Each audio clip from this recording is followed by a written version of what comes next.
setuju.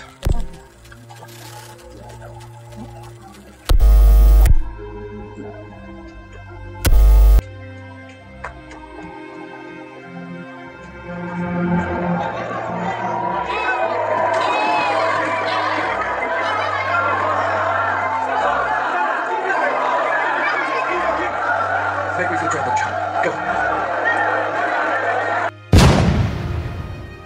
Shalom Bapak Ibu Saudaraku dikasih Tuhan, berjumpa kembali saudara. Kiranya Tuhan memberkati Bapak Ibu seluruh para pendengar dimanapun berada. Doa dan harapan kami, kita semua sehat-sehat dan dalam perlindungan Tuhan. Haleluya. Pada hari ini saudara, kita akan membahas murid Tuhan Yesus yang bernama Petrus.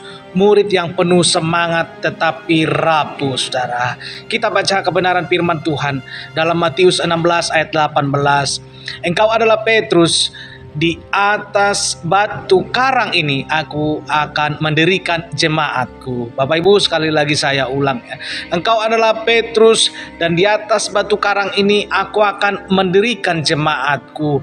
Di antara 12 murid, Simon Petrus adalah salah satu tokoh yang paling menonjol saudara. Ia sering tampil di barisan depan, baik di dalam keberaniannya maupun dalam kegagalannya.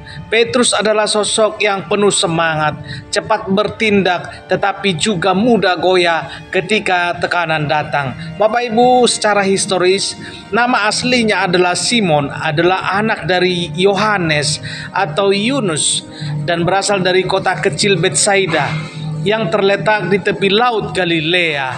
Ia bekerja sebagai nelayan, sebuah profesi umum pada masa itu, terutama di kawasan sekitar Galilea yang kaya akan hasil ikan.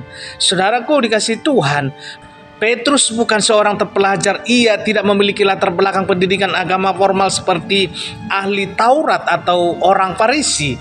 Justru dalam ketidaksempurnaannya itu, Yesus melihat potensi yang luar biasa, yaitu kerendahan hatinya, kerja kerasnya, dan ketulusannya. Saudaraku, Yesus pertama kali bertemu Simon melalui saudaranya, Andreas, saudara, yang adalah murid Yohanes Pembaptis. Saat bertemu, Yesus langsung memberinya nama baru, Kefas, dalam bahasa Aram, saudara, atau Petrus dalam bahasa Yunani, yang berarti batu. Ini adalah tanda bahwa Yesus memiliki rencana besar bagi Simon menjadi fondasi jemaat. Nah, selanjutnya Bapak Ibu Saudaraku dikasih Tuhan, Petrus seringkali berbicara lebih dahulu sebelum berpikir. Ia pertama mengakui bahwa Yesus adalah Mesias, anak Allah yang hidup, seperti yang tertulis dalam Matius 16 ayat 16. Tetapi beberapa saat kemudian, ia juga yang ditegur Yesus karena tidak memahami rencana salib. Ini memperlihatkan konflik batin antara iman dan keraguan yang dialami Petrus. Saudaraku, ketika Petrus juga berjalan di atas air, Petrus berani meminta untuk berjalan menghampiri Yesus. Dalam sekejap ia memang bisa berjalan di atas air.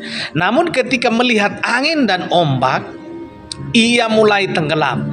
Ini mengajarkan kepada kita bahwa iman harus melekat pada Kristus, bukan pada situasi sekitar. Dalam momen penangkapan Yesus juga, Petrus menunjukkan keberanian fisik dengan menghunus pedang dan memotong telinga salah satu hamba imam besar. Nah, tetapi beberapa jam kemudian ketakutan menguasainya. Ia menyangkal mengenal Yesus dan sebanyak 3 kali. Tepat seperti yang telah dinubuatkan saudara. Nah, penyesalan Petrus sangat mendalam. Injil mencatat bahwa setelah ayam berkokok, Petrus keluar dan menangis dengan pahit. Ini adalah titik terendahnya. Namun justru di titik inilah kasih karunia Yesus bersinar paling terang. Setelah kebangkitannya, Yesus secara pribadi memulihkan Petrus di tepi danau Galilea. Bertanya 3 kali kepada Petrus, "Petrus, apakah engkau mengasihi aku?" sampai 3 kali saudara. Nah, satu pertanyaan untuk setiap penyangkalan. Saudara, setelah pemulihan itu, Petrus bangkit menjadi pemimpin jemaat mula-mula di Yerusalem. Ia memberitakan Injil dengan penuh kuasa, menghadapi penganiayaan tanpa takut saudara. Dan akhirnya menurut tradisi, Petrus disalib di Roma dengan kepala di bawah atas permintaan sendiri karena merasa tidak layak disalib seperti Tuhan Yesus. Saudaraku, Petrus mengajarkan kepada kita bahwa kegagalan bukanlah akhir asalkan kita mau bertobat dan kembali kepada Tuhan. Semangat, keberanian, dan kesetiaannya setelah pemulihan menjadi teladan bahwa Tuhan mampu memakai hidup yang rapuh untuk karya besar Tuhan, untuk karya besar Yesus. Hari ini Dia pun memanggil kita saudara. Hari ini siapapun dan dimanapun saudara, baik yang mendengarkan kebenaran firman Tuhan pada saat hari ini, Dia memanggil kita sebagaimana Dia pernah memanggil seorang nelayan sederhana yang di Galilea untuk membangun kerajaannya di dunia ini. Haleluya. Bapak Ibu saudaraku yang dikasihi Tuhan, dan Bapak Ibu, bukan karena kebetulan Anda mendengarkan firman Tuhan pada hari ini, siapapun dan dimanapun saudara, bahwa firman Tuhan pagi hari ini Dia pernah memanggil seorang nelayan sederhana di Galilea. Nah, untuk itu juga yaitu kita hari ini dipanggil oleh Tuhan. Hari ini kita dipanggil melayani seperti Petrus saudara.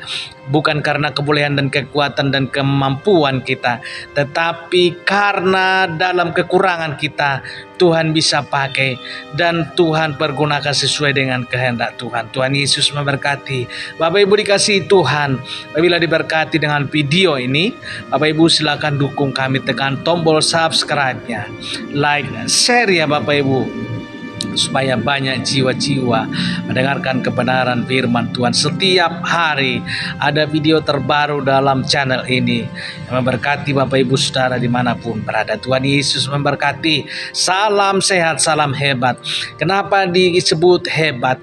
Karena Allah yang hebat ada di dalam setiap kita yang mendengarkan video ini. Tuhan Yesus memberkati dan sampai jumpa dalam video berikutnya. Haleluya. Amin. Amin. Amin.